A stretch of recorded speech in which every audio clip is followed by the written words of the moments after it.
Lee DeForest was an American inventor and early pioneer in radio and in the development of sound on film recording used for motion pictures. He had over 300 patents worldwide, but also a tumultuous career. He boasted that he made, then lost, 4 fortunes. He was also involved in several major patent lawsuits, spent a substantial part of his income on legal bills, and was even tried for mail fraud. His most famous invention, in 1906, was the 3-element, Audion, vacuum tube, the first practical amplification device. Although DeForest had only a limited understanding of how it worked, it was the foundation of the field of electronics, making possible radio broadcasting, long-distance telephone lines, and talking motion pictures, among countless other applications. Early life. Lee DeForest was born in 1873 in Council Bluffs, Iowa, the son of Anna Margaret and Henry Swift DeForest.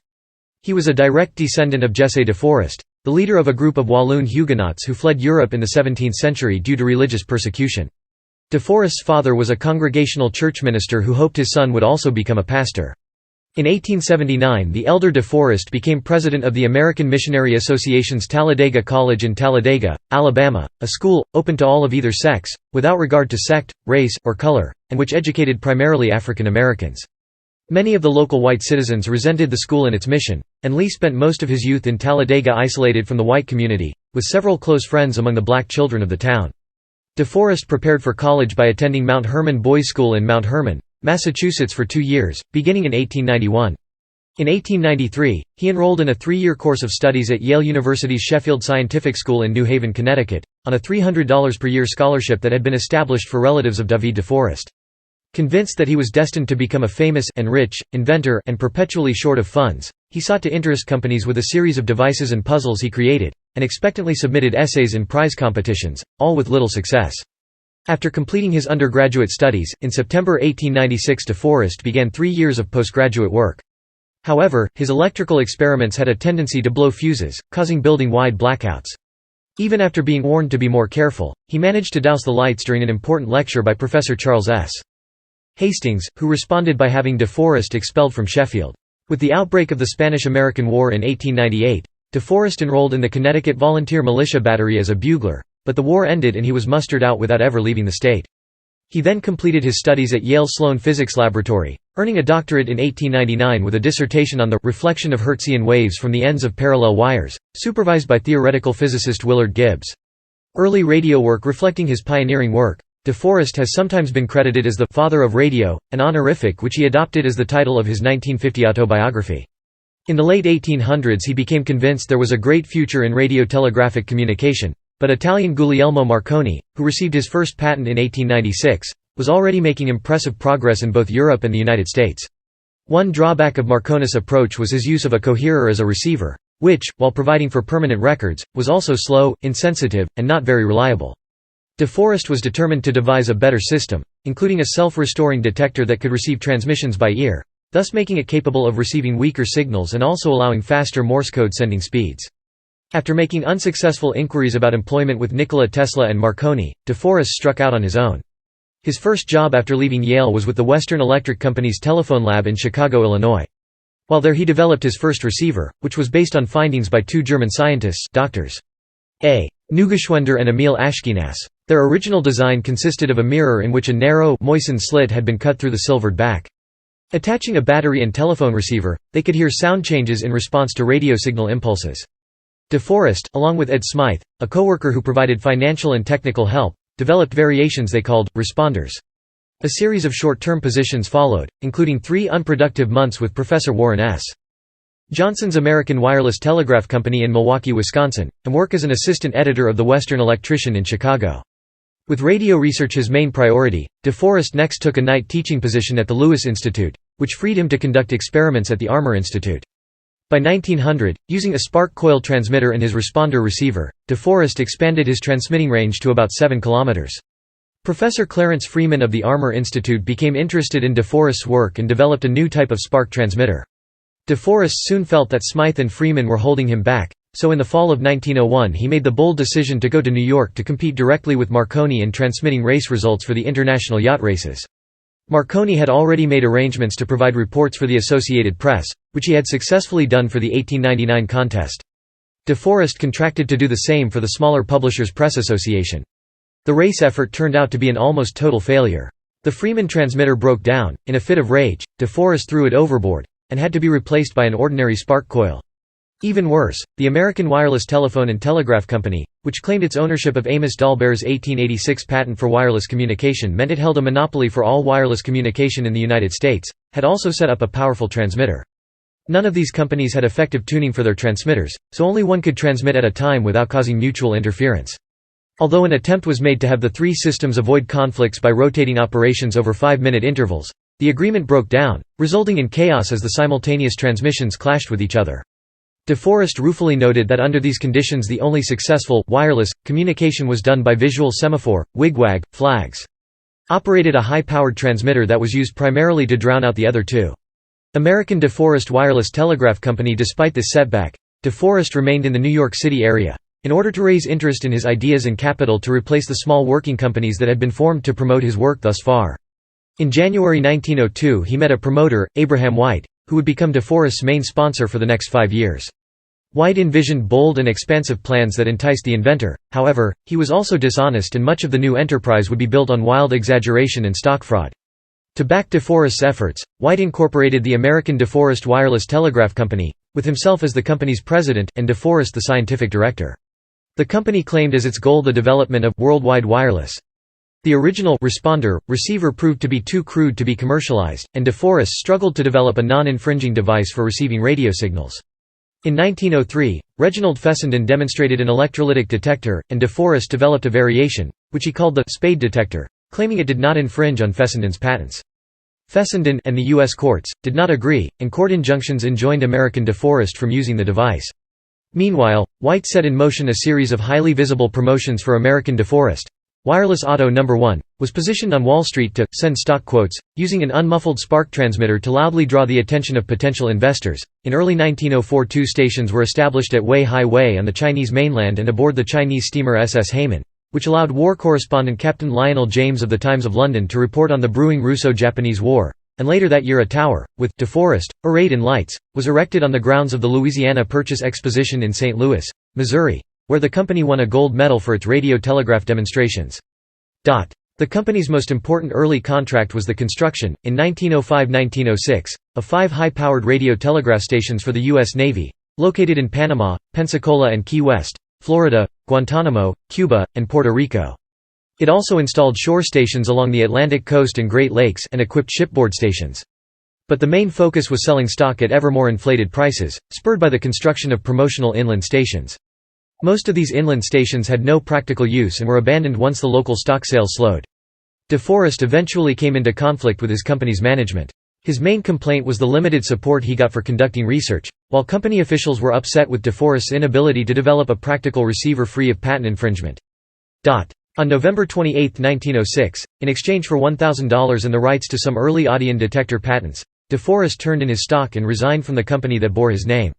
American DeForest was then reorganized as the United Wireless Telegraph Company, and would be the dominant U.S. radio communications firm, albeit propped up by massive stock fraud, until its bankruptcy in 1912. Radio telephone company DeForest moved quickly to re-establish himself as an independent inventor, working in his own laboratory in the Parker Building in New York City. The radio telephone company was incorporated in order to promote his inventions, with James Dunlop Smith, a former American DeForest salesman, as president and DeForest the vice president. ARC radio telephone development. At the 1904 Louisiana Purchase Exposition, Valdemar Paulsen had presented a paper on an ARC transmitter, which, unlike the discontinuous pulses produced by spark transmitters, created steady continuous wave signals that could be used for amplitude-modulated audio transmissions. Although Paulsen had patented his invention, DeForest claimed to have come up with a variation that allowed him to avoid infringing on Paulsen's work. Using his sparkless ARC transmitter, DeForest first transmitted audio across a lab room on December 31, 1906, and by February was making experimental transmissions, including music produced by Thaddeus Cahill's Telharmonium, that were heard throughout the city. On July 18, 1907, DeForest made the first ship-to-shore transmissions by radio telephone, race reports for the annual Interlakes Yachting Association regatta held on Lake Erie, which were sent from the steam yacht Thelma to his assistant, Frank E. Butler, located in the Fox's Dock Pavilion on South Base Island. DeForest also interested the U.S. Navy in his radio telephone, which placed a rush order to have 26 ARC sets installed for its Great White Fleet around the world voyage that began in late 1907. However, at the conclusion of the circumnavigation the sets were declared to be too unreliable to meet the Navy's needs and removed. The company set up a network of radio telephone stations along the Atlantic coast and the Great Lakes, for coastal ship navigation.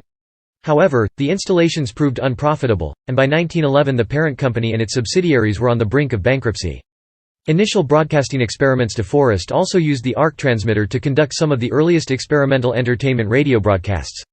Eugenia Ferrar sang, "I Love You Truly" in an unpublicized test from his laboratory in 1907, and in 1908, on DeForest's Paris honeymoon, musical selections were broadcast from the Eiffel Tower as a part of demonstrations of the arc transmitter. In early 1909, in what may have been the first public speech by radio, DeForest's mother-in-law, Harriet Stanton Blatch, made a broadcast supporting women's suffrage. More ambitious demonstrations followed. A series of tests in conjunction with the Metropolitan Opera House in New York City were conducted to determine whether it was practical to broadcast opera performances live from the stage. Tosca was performed on January 12, 1910, and the next day's test included Italian tenor Enrico Caruso. On February 24, the Manhattan Opera Company's Me. Mariette Mazarin sang La Habanera from Carmen over a transmitter located in DeForest's lab. But these tests showed that the idea was not yet technically feasible, and DeForest would not make any additional entertainment broadcasts until late 1916, when more capable vacuum tube equipment became available. Grid Audion detector. DeForest's most famous invention was the grid Audion, which was the first successful three-element vacuum tube, and the first device which could amplify electrical signals.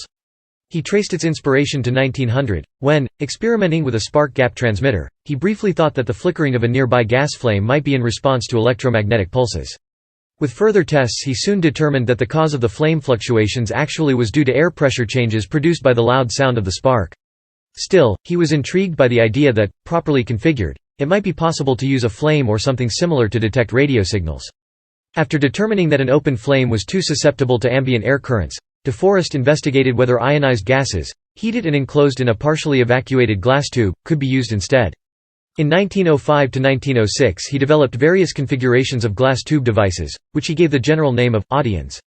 The first Audions had only 2 electrodes, and on October 25, 1906, DeForest filed a patent for diode vacuum tube detector, that was granted U.S. Patent No. 841387 on January 15, 1907. Subsequently, a third control electrode was added, originally as a surrounding metal cylinder or a wire coiled around the outside of the glass tube. None of these initial designs worked particularly well. DeForest gave a presentation of his work to date to the October 26, 1906 New York meeting of the American Institute of Electrical Engineers, which was reprinted in 2 parts in late 1907 in the Scientific American Supplement. He was insistent that a small amount of residual gas was necessary for the tubes to operate properly. However, he also admitted that, "I have arrived as yet at no completely satisfactory theory as to the exact means by which the high-frequency oscillations affect so markedly the behavior of an ionized gas." In late 1906, DeForest made a breakthrough when he reconfigured the control electrode, moving it from outside the tube envelope to a position inside the tube between the filament and the plate. He called the intermediate electrode a grid, reportedly due to its similarity to the gridiron lines on American football playing fields. Experiments conducted with his assistant, John V. L. Hogan, convinced him that he had discovered an important new radio detector. He quickly prepared a patent application which was filed on January 29, 1907, and received U.S. Patent 879532 on February 18, 1908. Because the grid control Audion was the only configuration to become commercially valuable, the earlier versions were forgotten, and the term Audion later became synonymous with just the grid type. It later also became known as the triode. The grid Audion was the first device to amplify, albeit only slightly, the strength of received radio signals. However, to many observers it appeared that DeForest had done nothing more than add the grid electrode to an existing detector configuration, the Fleming valve, which also consisted of a filament and plate enclosed in an evacuated glass tube. DeForest passionately denied the similarity of the two devices, claiming his invention was a relay that amplified currents, while the Fleming valve was merely a rectifier that converted alternating current to direct current. The U.S. courts were not convinced, and ruled that the grid Audion did in fact infringe on the Fleming valve patent, now held by Marconi. In contrast, Marconi admitted that the addition of the third electrode was a patentable improvement, and the two sides agreed to license each other so that both could manufacture 3 electrode tubes in the United States. Because of its limited uses and the great variability in the quality of individual units, the grid Audion would be rarely used during the first half-decade after its invention. In 1908, John V. L. Hogan reported that the Audion is capable of being developed into a really efficient detector, but in its present forms is quite unreliable and entirely too complex to be properly handled by the usual wireless operator. Employment at Federal Telegraph. In May 1910, the radio telephone company and its subsidiaries were reorganized as the North American Wireless Corporation, but financial difficulties meant that the company's activities had nearly come to a halt. DeForest moved to San Francisco, California, and in early 1911 took a research job at the Federal Telegraph Company, which produced long-range radio telegraph systems using high-powered Paulson arcs. Audio frequency amplification. One of DeForest's areas of research at Federal Telegraph was improving the reception of signals, and he came up with the idea of strengthening the audio frequency output from a grid Audion by feeding it into a second tube for additional amplification. He called this a cascade amplifier, which eventually consisted of chaining together up to 3 Audions. At this time, the American Telephone and Telegraph Company was researching ways to amplify telephone signals to provide better long-distance service, and it was recognized that DeForest's device had potential as a telephone line repeater. In mid-1912, an associate, John Stone, contacted AT&T to arrange for DeForest to demonstrate his invention.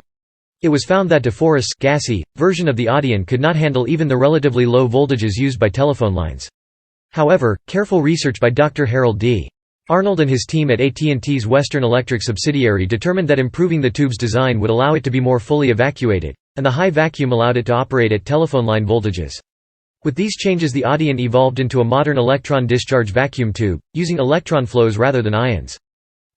After a delay of 10 months, in July 1913 AT&T, through a third party who disguised his link to the telephone company, purchased the wire rights to 7 Audion patents for $50,000.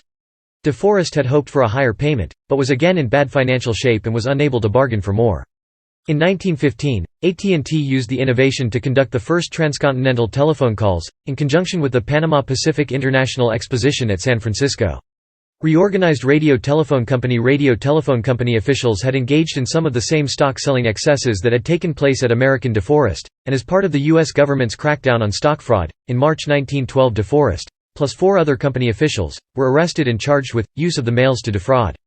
Their trials took place in late 1913, and while 3 of the defendants were found guilty, DeForest was acquitted. With the legal problems behind him, DeForest reorganized his company as the DeForest Radio Telephone Company, and established a laboratory at 1391 Sedgwick Avenue in the Highbridge section of the Bronx in New York City. The company's limited finances were boosted by the sale, in October 1914, of the commercial Audion patent rights for radio signaling to AT&T for $90,000, with DeForest retaining the rights for sales for amateur and experimental use. In October 1915, AT&T conducted test radio transmissions from the Navy station in Arlington, Virginia that were heard as far away as Paris and Hawaii. The Radio Telephone Company began selling Acilian power tubes to amateurs, suitable for radio transmissions. The company wanted to keep a tight hold on the tube business, and originally maintained a policy that retailers had to require their customers to return a worn-out tube before they could get a replacement. This style of business encouraged others to make and sell unlicensed vacuum tubes which did not impose a return policy. One of the boldest was Audiotron Sales Company, founded in 1915 by Elmer T. Cunningham of San Francisco, whose Audiotron tubes cost less but were of equal or higher quality. The DeForest Company sued Audiotron Sales, eventually settling out of court. In April 1917, the company's remaining commercial radio patent rights were sold to AT&T's Western Electric subsidiary for $250,000. During World War I, the Radio Telephone Company prospered from sales of radio equipment to the military. However, it also became known for the poor quality of its vacuum tubes, especially compared to those produced by major industrial manufacturers such as General Electric and Western Electric. Regeneration Controversy. Beginning in 1912, there was increased investigation of vacuum tube capabilities, simultaneously by numerous inventors in multiple countries, who identified additional important uses for the device. These overlapping discoveries led to complicated legal disputes over priority, perhaps the most bitter being one in the United States between DeForest and Edwin Howard Armstrong over the discovery of regeneration. Beginning in 1913, Armstrong prepared papers and gave demonstrations that comprehensively documented how to employ 3-element vacuum tubes in circuits that amplified signals to stronger levels than previously thought possible, and that could also generate high-power oscillations usable for radio transmission. In late 1913, Armstrong applied for patents covering the regenerative circuit, and on October 6, 1914, U.S. Patent 1,113,149 was issued for his discovery. U.S. patent law included a provision for challenging grants if another inventor could prove prior discovery. With an eye to increasing the value of the patent portfolio that would be sold to Western Electric in 1917, beginning in 1915, DeForest filed a series of patent applications that largely copied Armstrong's claims, in the hopes of having the priority of the competing applications upheld by an interference hearing at the Patent Office. Based on a notebook entry recorded at the time, DeForest asserted that, while working on the cascade amplifier, he had stumbled on August 6, 1912 across the feedback principle, which was then used in the spring of 1913 to operate a low-powered transmitter for heterodyne reception of Federal Telegraph arc transmissions. However, there was also strong evidence that DeForest was unaware of the full significance of this discovery, as shown by his lack of follow-up and continuing misunderstanding of the physics involved. In particular, it appeared that he was unaware of the potential for further development until he became familiar with Armstrong's research. DeForest was not alone in the interference determination. The Patent Office identified 4 competing claimants for its hearings, consisting of Armstrong, DeForest, General Electric's Langmuir, and a German, Alexander Meissner, whose application would be seized by the Office of Alien Property Custodian during World War I. The subsequent legal proceedings become divided between 2 groups of court cases. The first court action began in January 1920 when Armstrong, with Westinghouse, which purchased his patent, sued the DeForest Company in district court for infringement of patent 1,113,149. On May 17, 1921, the court ruled that the lack of awareness and understanding on DeForest's part, in addition to the fact that he had made no immediate advances beyond his initial observation, made implausible his attempt to prevail as inventor. However, a second series of court cases, which were the result of the Patent Office interference proceeding, had a different outcome. The Interference Board had also sided with Armstrong, and DeForest appealed its decision to the District of Columbia District Court. On May 8, 1924, that court concluded that the evidence, beginning with the 1912 notebook entry, was sufficient to establish DeForest's priority. Now on the defensive, Armstrong's side tried to overturn the decision, but these efforts, which twice went before the U.S. Supreme Court, in 1928 and 1934, were unsuccessful. This judicial ruling meant that Lee DeForest was now legally recognized in the United States as the inventor of regeneration.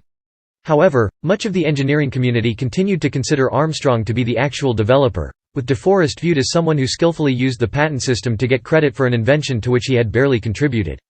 Following the 1934 Supreme Court decision, Armstrong attempted to return his Institute of Radio Engineers Medal of Honor, which had been awarded to him in 1917, in recognition of his work and publications dealing with the action of the oscillating and non-oscillating Audion, but the organization's board refused to let him, stating that it strongly affirms the original award.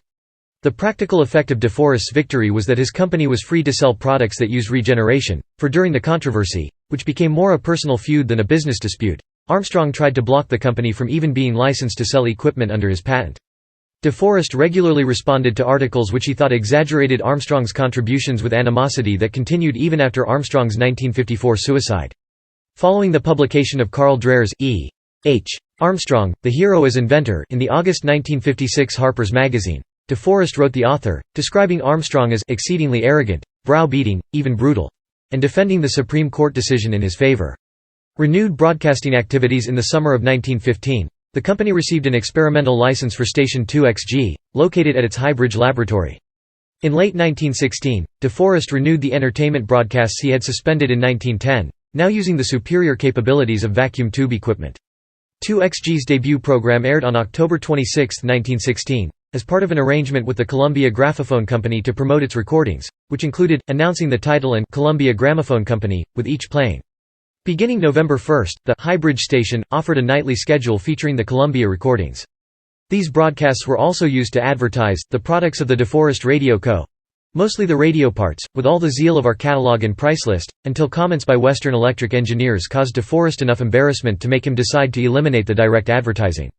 The station also made the first audio broadcast of election reports. In earlier elections, stations that broadcast results had used Morse code, providing news of the November 1916 Wilson Hughes presidential election.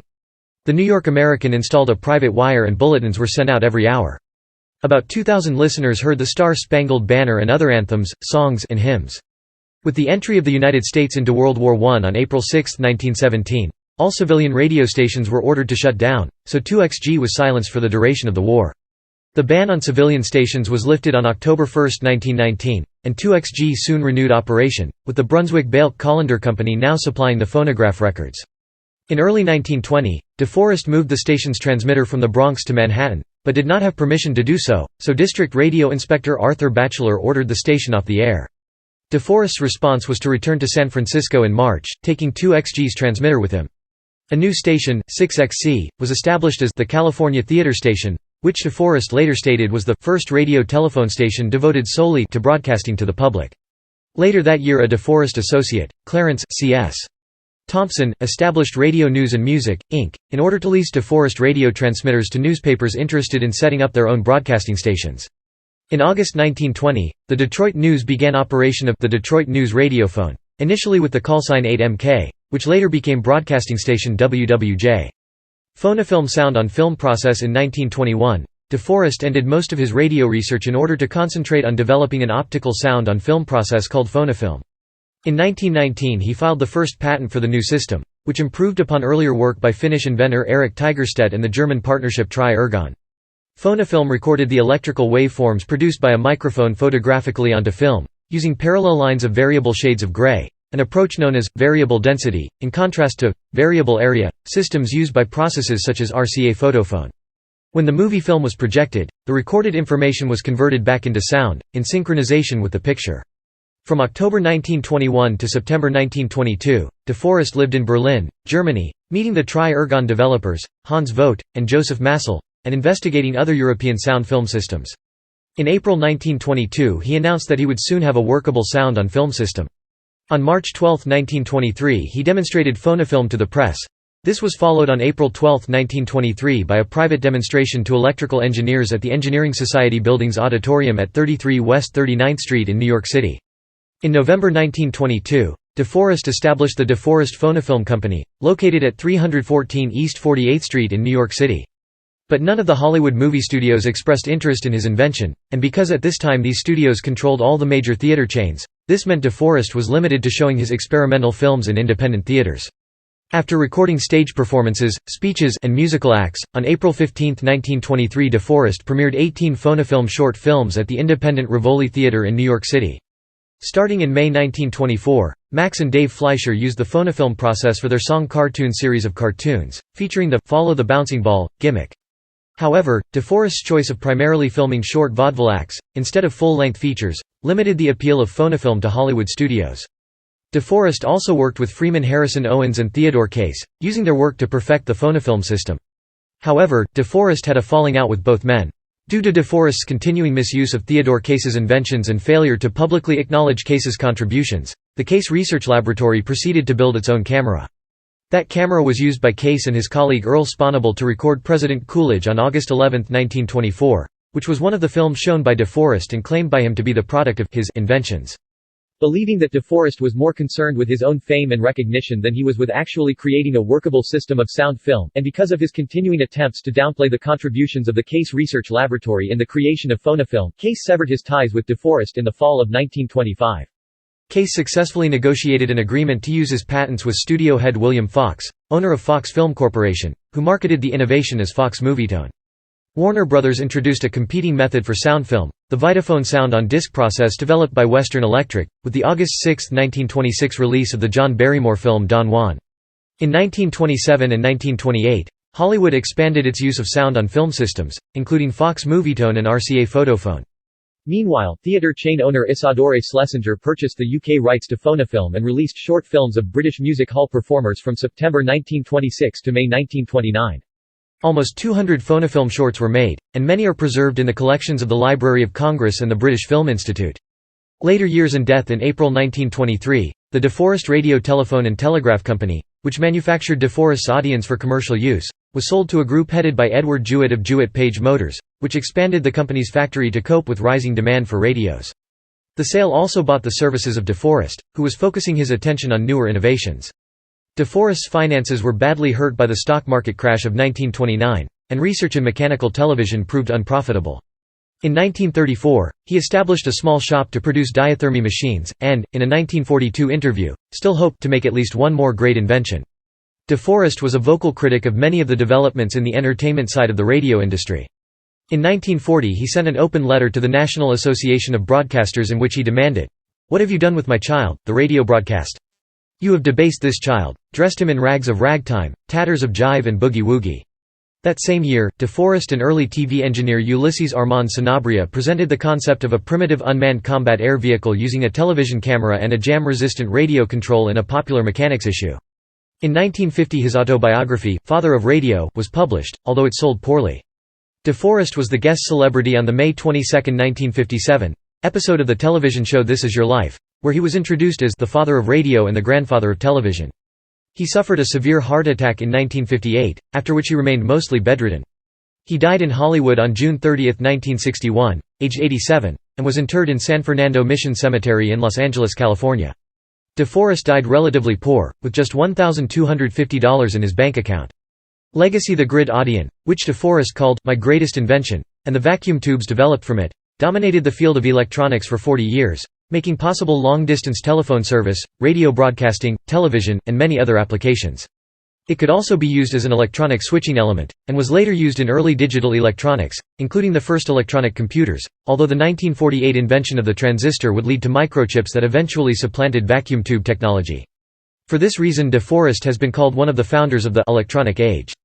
According to Donald Beaver, his intense desire to overcome the deficiencies of his childhood account for his independence, self-reliance, and inventiveness. He displayed a strong desire to achieve, to conquer hardship, and to devote himself to a career of invention. He possessed the qualities of the traditional tinkerer-inventor: visionary faith, self-confidence, perseverance, the capacity for sustained hard work. DeForest's archives were donated by his widow to the Perham Electronic Foundation, which in 1973 opened the Foothills Electronics Museum at Foothill College in Los Altos Hills, California. In 1991 the college closed the museum, breaking its contract. The foundation won a lawsuit and was awarded $775,000. The holdings were placed in storage for 12 years, before being acquired in 2003 by History San Jose and put on display as the Perham Collection of Early Electronics.